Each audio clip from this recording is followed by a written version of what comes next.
Okay, there's a lot of things that I love about online teaching. I really do, and I really believe in it a lot.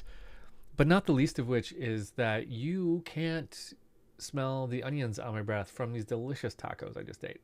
But anyway, back to Ableton Live 12. So, navigating live. In this section, we're going to talk about all these different areas in more detail. So, this top part is called the transport. Now, I know I already kind of walked you through these, but I want to do it in a little bit more detail first before we go into a lot of detail.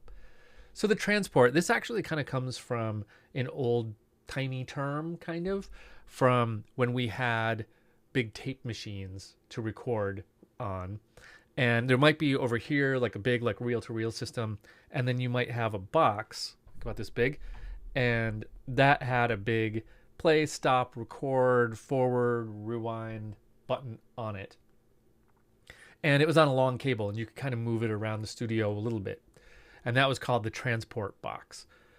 So that's where we get this term, the transport. Over here we have the browser. Now the browser isn't the most sexy thing in live, but understanding your way around it really well will save you so much time, like hundreds of hours. So we are going to spend a lot of time on getting good at navigating the browser. Trust me, you're going to thank me for it.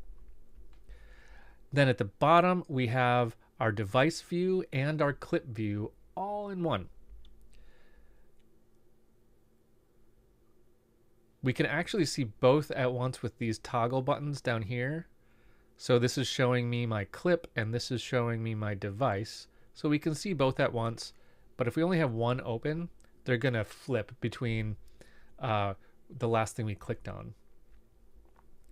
Over here we have help view or info view, and I'm gonna show you another info view that's gonna come up in this lower left corner in a minute. And then we also have a few kind of strange things, like this little tuning window that I can hide if I want. But that's really it. Ableton is really big on single window. Like they want one window and you can do everything within one window. They don't want a whole bunch of other windows popping up on you. There is a way to open your mixer in a separate window if you're on like two displays. You can do that by going to view, the view menu.